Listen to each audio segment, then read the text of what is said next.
ओम गंग गणपते नमो नमः। संक्षिप्त शिव पुराण अध्याय 5। श्री शिव पुराण महात्मा।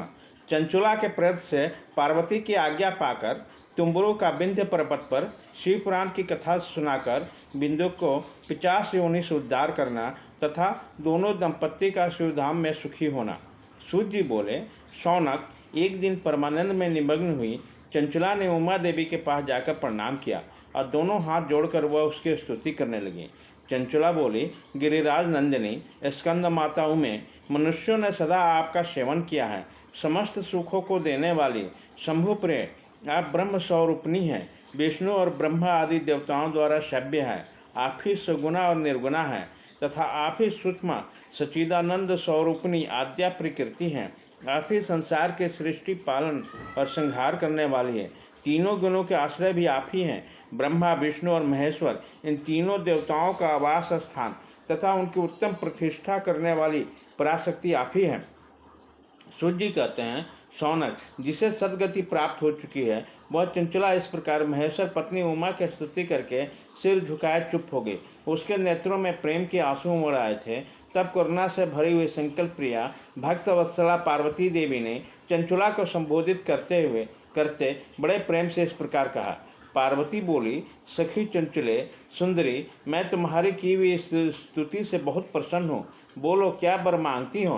तुम्हारे लिए मुझे कुछ भी अदेय नहीं है। चंचुला बोली, निष्पाप गिरिराज कुमारी, मेरे पति बिंदु की इस समय कहाँ है? उनकी कैसे गति हुई है यह मैं नहीं जानती। कल्याणमय दिन वत्सले, मैं अपने उन पतिदेव से जिस प्रकार संयुक्त हो सकूं वैसा ही उपाय कीजिए। महेश्वरी, महादेवी, मेरे पति एक शूद्र जाति वैश्या के प्रति आसक्त है और पाप में डूबे रहते थे। उनकी मृत्यु मुझसे पहले ही हो गई थी। न जाने वे किस गति को प्राप्त हुए। गिरिजा बोली, बेटी, तुम्हारा बिंदुगो नाम पति बड़ा पापी था। उसका अंतःकरण बड़ा ही दूषित था। वैश्या का उपभोग करने वाले वह महामूढ़ मरने के बाद नरक में अगिनत वर्षों तक नरकों में नाना प्रकार के दुख भोग कर वह पापात्मा अपने शेष पाप को भोगने के लिए विंध्य पर्वत पर पिचास हुआ है। इस प्रकार वह पिचास अवस्था में ही है और वह नाना प्रकार के क्लेश उठा रहा है। वही दुष्ट वही वायु पीकर रहता है और सदा प्रकार के कष्ट सहता है। सूत जी बोले, शौनक, गौरी देवी की यह बात सुनकर उत्तम व्रत का पालन करने वाली चंचुला उस समय पति के महान दुख से दुखी हो गई। फिर मन को स्थिर करके उस ब्राह्मण पत्नी ने व्यथित हृदय से महेश्वरी को प्रणाम करके पुनः पूछा। चंचला बोली, महेश्वरी, महादेवी, मुझ पर कृपा कीजिए और दूषित कर्म करने वाले मेरे दुष्ट पति का उद्धार कीजिए। देवी, कुत्सित बुद्धि वाले मेरे उस पापात्मा पति को किस प्रकार से उत्तम गति प्राप्त हो सकती है यह शीघ्र बताइए। आपको नमस्कार है।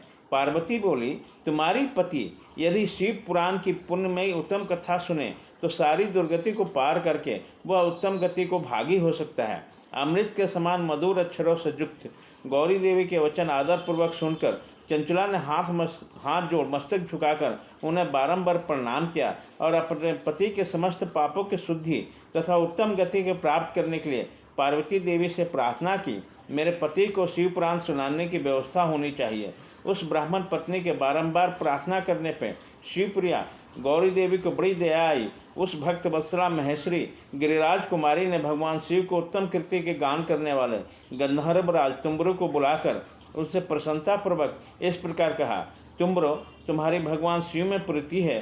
तुम मेरे मन की बातों जानकर मेरे अभीष्ट कार्यों को सिद्ध करने वाला हो, इसलिए मैं तुमसे एक बात कहती हूँ, तुम्हारा कल्याण हो। तुम मेरे सखी के साथ शीघ्र ही विंध्य पर्वत पर जाओ। वहाँ एक महाघोर और भयंकर पिशाच रहता है। उसका वृत्तांत तुम आरंभ से ही सुनो। मैं तुमसे प्रसन्नतापूर्वक सब कुछ बताती हूँ। पूर्व जन्म में पिशाच बिंदुको नामक ब्राह्मण था। मेरे इस सखी चंचुला का पति था, परंतु वो दुष्ट वैश्यागामी हो गया।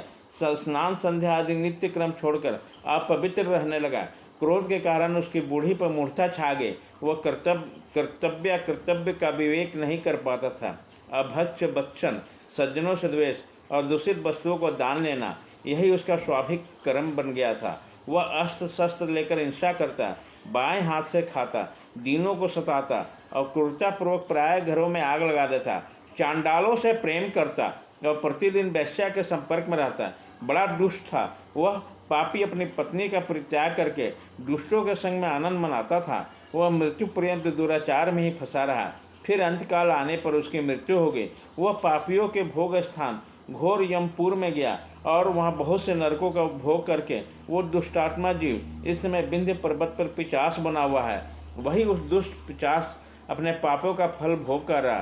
तुम उसके आगे यत्नपूर्वक शिव पुराण की उस दिव्य कथा का प्रवचन करो जो परम पुण्यमय तथा समस्त पापों को नाश करने वाली है।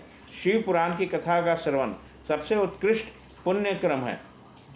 उससे उसका हृदय शीघ्र ही समस्त पापों से शुद्ध हो जाएगा। वह प्रेत योनि का परित्याग कर देगा। उस दुर्गति से मुक्त होने पर बिंदोग नामक 50 को मेरी आज्ञा से विमान पर बैठाकर तुम भगवान शिव के समीप ले जाओ।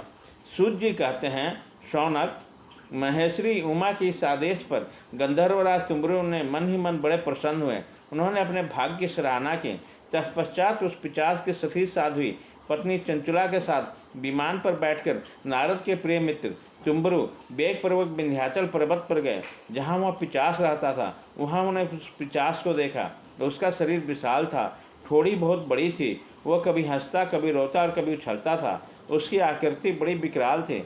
भगवान शिव की उत्तम कृति का गान करने वाले महाबली तुम्बरु ने उस अत्यंत भयंकर पिशाचों को पासों द्वारा बांध लिया। तदंतर तुम्बरु ने शिव पुराण की कथा बांधने का निश्चय करके महोत्सव युक्त स्थान और मंडप आदि की रचना की। इतने में संपूर्ण लोकों से बड़े वेग से प्रचार हो गया कि देवी पार्वती की आज्ञा से एक पिशाच का उद्धार करने के उद्देश्य से शिव पुराण की उत्तम कथा सुनाने के लिए तुम्बरु विंध्य पर्वत पर गए हैं। फिर तो उस कथा को सुनने के लोग से बहुत से देवर्षि भी शीघ्र ही वहाँ जा पहुँचे। आदरपूर्वक शिव पुराण सुनने के लिए आए हुए लोगों का पर्वत पर बड़ा अद्भुत और कल्याणकारी समाज जुट गया। फिर तुम्बरु ने उस पिशाच को पासों में बांधकर आसन पर बैठाया और हाथों में बीना लेकर गौरीपति का कथा का गान आरंभ किया। पहली अर्थात विदेश्वर संहिता से लेकर 7वीं वाही संहिता तक महात्मा समेत शिव पुराण की कथा का उन्होंने स्पष्ट वर्णन किया। सातों संहिताओं से शिव पुराण का आदरपूर्वक श्रवण करने से वो श्रोता पूर्णतः कृतार्थ हो गए। उस परम पुण्य में शिव पुराण को सुनकर उस पिशाच ने अपने सारे पापों को धोकर उस पिशाचिक शरीर को त्याग दिया। फिर तो शीघ्र ही उसका रूप दिव्य हो गया। अंग कांति गौर्ण वर्ण के हो गए। शरीर पर श्वेत वस्त्र तथा सब प्रकार के पुरुषोत्थित आभूषण उसके अंगों को उद्भासित करने लगा। वह त्रिनेत्रधारी चंद्रशेखर स्वरूप हो गया। इस प्रकार वो दिव्य देहधारी होकर श्रीमान बिंदुक अपने प्राण बल्लभा चंचुला के साथ ही स्वयं पार्वती बल्लभ भगवान शिव का गुणगान करने लगा। उसकी स्त्री को इस प्रकार दिव्य रूप से सुशोभित देख वह सभी देवर्षि बड़े विस्मित हुए। उनका चित्त परमानंद से परिपूर्ण हो गया। भगवान महेश्वर का वो अद्भुत चरित्र सुनकर वह सभी श्रोता परम कृतार्थ हो प्रेम पूर्वक श्री शिव का यशोगान करते हुए अपने अपने धाम को चले गए। दिव्य रूपधारी श्रीमान बिंदुक भी सुंदर विमान पर अपनी प्रियतमा के साथ बैठकर सुखपूर्वक आकाश में स्थित हो बड़ी शोभा के साथ पाने लगे। तदंतर महेश्वर के सुंदर और मनोहर गुणों का गान करते हुए वह अपनी प्रियतमा तथा चुंबक के साथ शीघ्र ही शिवधाम में जा पहुंचा। वहाँ भगवान महेश्वर तथा पार्वती देवी ने प्रसन्नतापूर्वक बिंदुक को बड़ा सत्कार किया और उसे अपने साथ पार्षद बना लिया। उसकी पत्नी चंचुला पार्वती जी का सखी हो गई। वह घनीभूत ज्योति स्वरूप पाकर परमानंद सनातन धाम में अविचल निवास पाकर वो दोनों दंपत्ति परम सुखी हो गए। अध्याय 5।